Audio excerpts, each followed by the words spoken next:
Pernah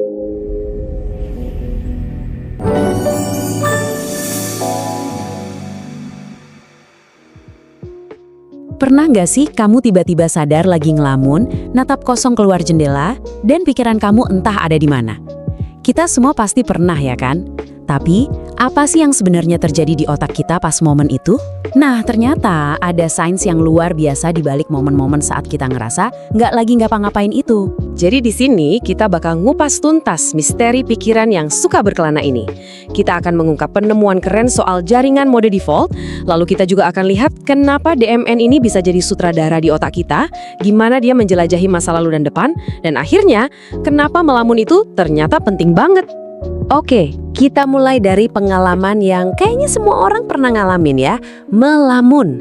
Momen-momen di mana fokus kita tiba-tiba pindah dari kerjaan di depan mata ke dunia yang ada di dalam kepala kita sendiri.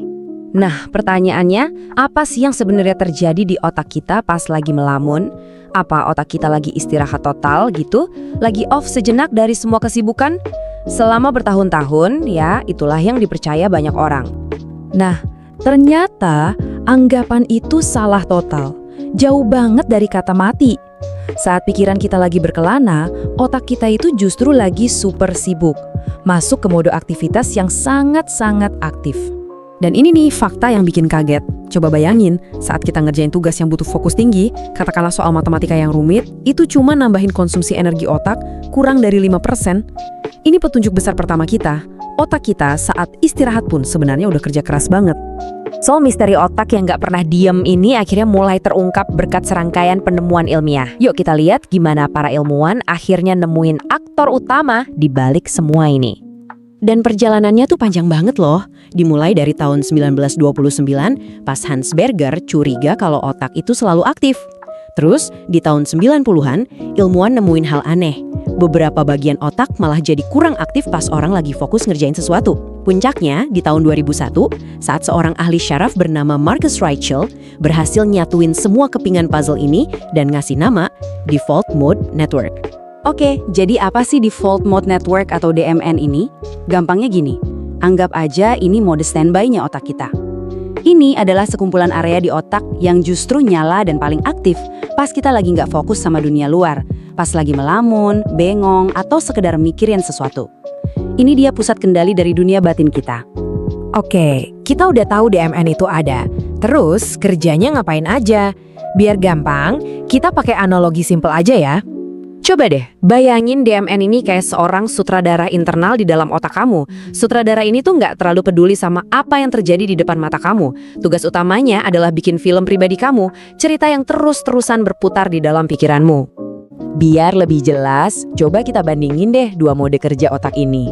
Waktu kamu fokus, misalnya lagi balesin email penting, kamu itu pakai jaringan eksekutif. Tugasnya ya buat interaksi sama dunia luar.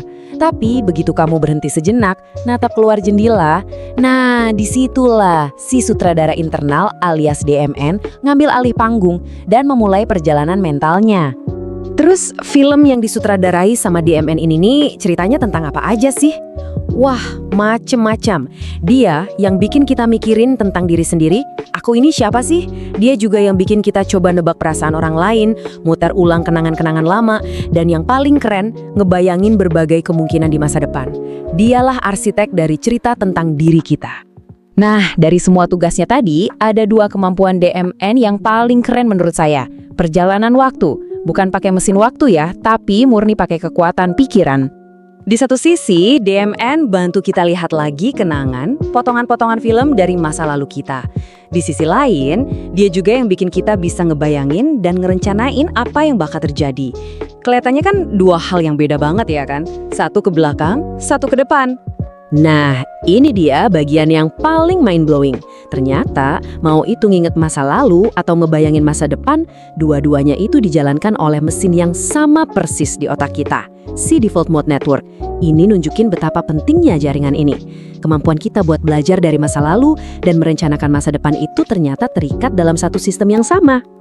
Oke, setelah kita tahu semua ini, terus kenapa? Kenapa ngelamun itu penting? Apa inti dari semua ini?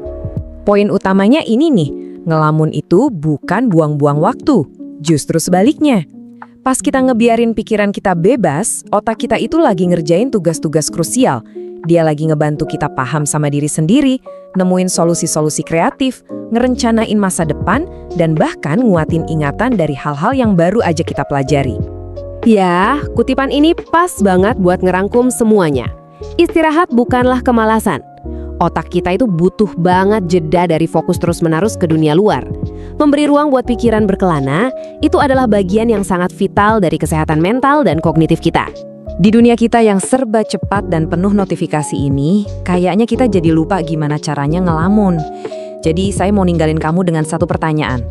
Kapan terakhir kali kamu benar-benar ngebiarin pikiran kamu bebas berkelana tanpa diganggu? Coba deh kasih waktu sejenak.